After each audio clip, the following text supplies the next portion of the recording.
اب ذرا اسلامی تہذیب کا ایک تاریخی جائزہ۔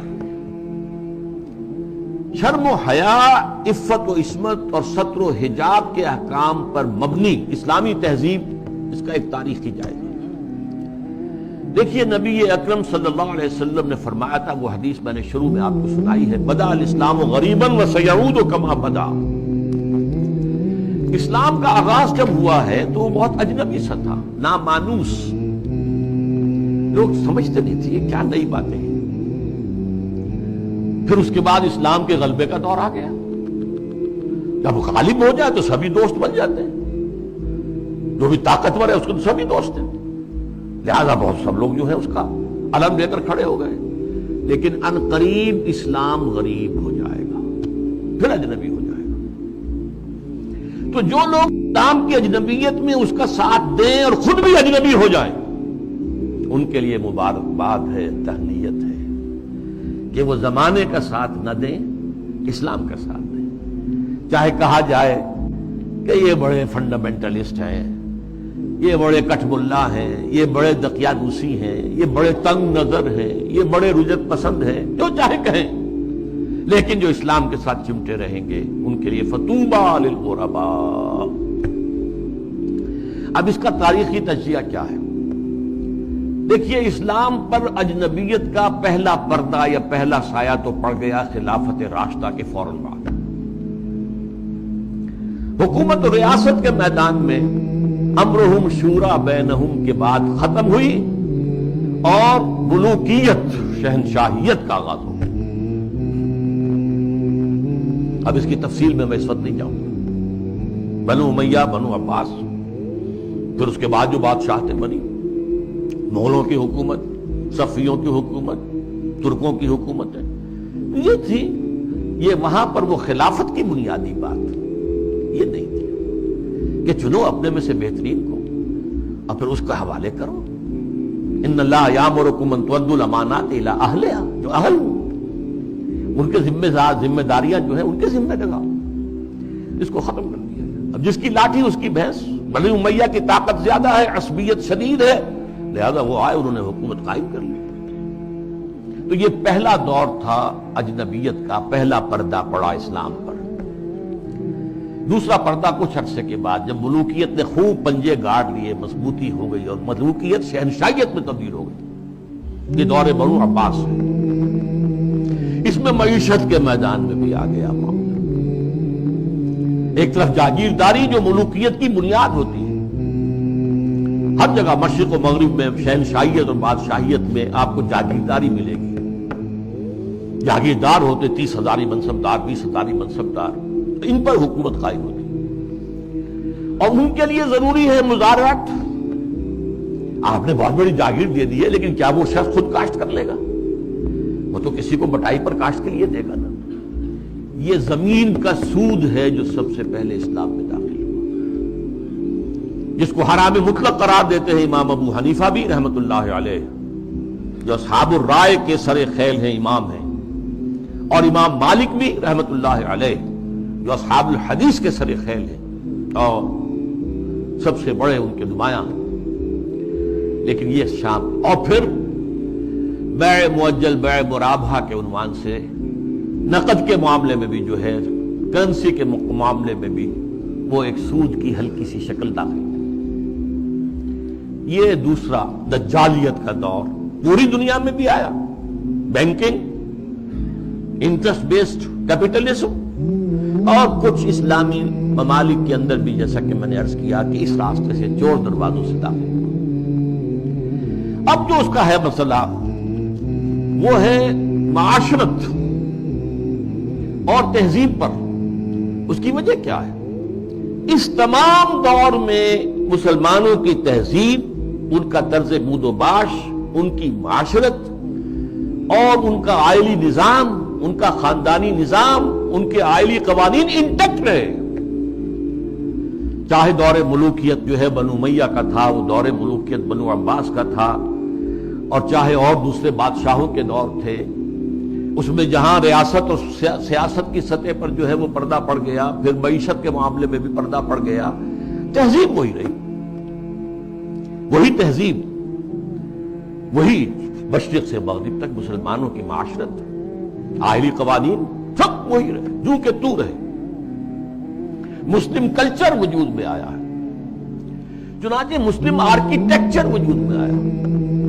یہ مورش آرکیٹیکچر جو ہے دنیا میں مشہور ہوا، اسپین کے اندر خاص طور پر مکان بنانے کا ایک خاص انداز، زنان خانہ علیحدہ ہے، مردانہ علیحدہ ہے، پہلے مردانہ ہے، پھر اس کے بعد ڈیوری آئے گی اور زنانہ جو ہے وہ حصہ شروع ہوگا۔ باہر سے جو آئے گا وہ یہاں بیٹھے گا، مردانے میں قیام کرے گا۔ زنان خانے کے اندر جو ہے وہ تو صرف محرم جائیں گے اور کوئی نہیں جا سکتا۔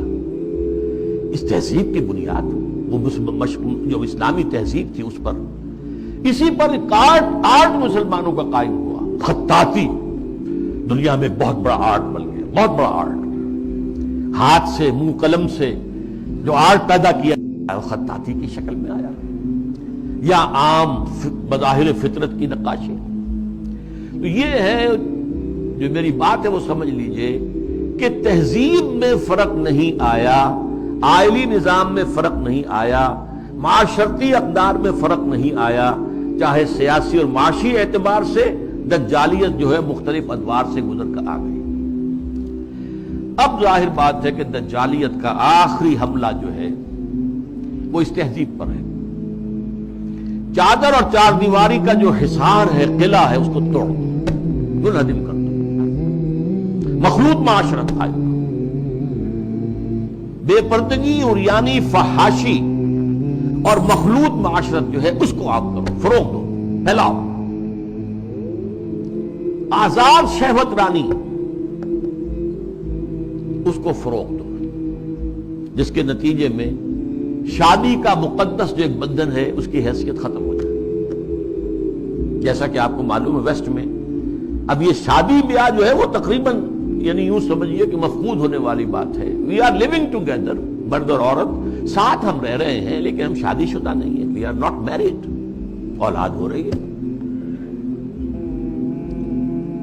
بش نے کئی دفعہ وعظ کہا ہے شادی کرو شادی کرو شادی کرو، کیوں کہہ رہا ہے؟ اس لیے کہ وہاں تو شادی کوئی کرتا ہی نہیں۔ آئلی قوانین ایسے غیر فطری ہیں کہ کوئی مرد اس کو گوارا نہیں کرتا کہ وہ شادی کے بندھن میں بندھے اور قانونی طور پر اتنی زد میں آ جائے ان قوانین کے۔ وی آر لیونگ ٹوگیدر، بات ہو گیا، علیحدہ ہو گیا، سیپریٹ ہو گیا، تو اس سے کوئی کسی کو قانونی ذمہ داری نہیں ہے مرد کے اوپر۔ خاندانی نظام کی پیشکش یہ ہے جو آخری حملہ ہے دجال کا، اور یہ حملہ جیسا کہ میں آپ سے کہتا ہوں کہ دنیا میں کہہ چکا ہوں، دنیا کے بہت بڑے حصے میں تو پورے طور پر آ چکا ہے۔ ابھی عالم اسلام میں یہ اتنا فروغ نہیں پا سکا ہے، ابھی کچھ نہ کچھ خاندانی قدریں موجود ہیں، کچھ بزرگوں کا احترام ہے، شادی کا بندھن کی اس کی کوئی اہمیت ہے، اس کا ایک تقدس ہے، شرم و حیا کی کوئی قدر و قیمت ہے، عصمت و عفت کا کوئی تصور ہے، وہ بھی کوئی اعلیٰ قدر ہے، ستر اور حجاب کے کچھ نہ کچھ، بہرحال اگرچہ بہت بڑے پیمانے پر وہ فتنہ ہمارے ہاں بھی آ رہا ہے لیکن ابھی کچھ نہ کچھ بقایا ہے، اور یہ سب عالمی سطح پر ہو رہا ہے۔ مسلمانوں کی تہذیب کی یہ جڑ اور بنیاد کاٹنے کے لیے ذرا یاد کیجئے، قاہرہ کانفرنس ہوئی سب سے پہلے عالمی سطح پر، ویمن لب، عورتوں کی آزادی کے لیے، پھر بیجنگ کانفرنس ہوئی، پھر بیجنگ +5 کانفرنس ہوئی یونائٹڈ نیشنز آرگنائزیشن کی جنرل اسمبلی کے تحت، اور اس میں کیا سفارشات دی گئی یہ پہلے بھی میں بیان کر چکا ہوں۔ نمبر 1، ہومو سیکسولیٹی کو کوئی عیب نہ سمجھا جائے، یہ بھی انسان کا ایک طبعی تقاضا ہے، مرد مرد سے، عورت عورت سے شہوت رانی کرے، یہاں تک کہ مرد اور مرد کی شادی اور عورت کی شادی ہے، ایک مرد جو ہے وہ شوہر ہے، دوسرا مرد بیوی ہے، ایک عورت شوہر کے درجے میں ہے، دوسری عورت بیوی کے درجے میں۔ اسی طریقے سے یہ جو تم کہتے ہو عصمت فروش عورتوں کو پروسٹیٹیوٹس، یہ بڑا گندا لفظ استعمال کرتے ہو، ان کو اس کو بھی اس کا احترام ہونا چاہیے، وہ بھی ایک پیشہ ہے، ایک محنت ہے، لہذا انہیں کہو سیکس ورکرز، محنت کش، جنس کی بنیاد پر محنت کرنے والیاں. آخر کوئی شخص مزدور کام کر رہا ہے، وہ اپنے جو مسل پاور ہے اسے استعمال کر رہا ہے اور پیسہ کما رہا ہے. ایک عورت نے اپنے جسم کے ایک اور حصے کو استعمال کیا ہے اور پیسے کما رہی ہے. تمہیں کیا اعتراض ہے؟ کیوں حقارت کی نگاہ سے دیکھتے؟ پھر مرد اور عورت ہر اعتبار سے برابر برابر برابر، شانہ بشانہ، وراثت میں برابر کا حصہ. یہ کیا ہے؟ عورت کا حصہ آدھا مرد سے. یہ کیا گواہی عورت کی آدھی مرد سے؟ کیا تو کی برابر برابر. اور عورت اگر شادی کر کے تمہارے گھر میں آباد ہو جاتی ہے تو اگر وہ گھر کا کام کاج کرے گی تو اجرت لے گی اس پر، اس کو حق حاصل ہے. اور اسی طریقے سے اگر وہ پریگننسی کی مصیبت جھیلتی ہے اور چائلڈ برتھ کی تکلیف اس پر بھی اجرت طلب کر سکتی ہے شوہر سے. اور نمبر 3، اگر ہم بستری کے لیے مرد جو ہے اصرار کرے جبکہ عورت انکار کر رہی ہو تو اس کو بھی ریپ کہا جائے گا، زنا بالجبر کہا جائے گا، میریٹل ریپ. یہ شادی کے اندر بھی ریپ کا تصور ہے. یہ ہیں وہ چیزیں جو آج عالمی سطح پر بے پردگی، فحاشی، یہ تو یوں سمجھیے کہ اب بڑی پیچھے رہ گئی باتیں جو میں نے آپ کو بتائی ہیں.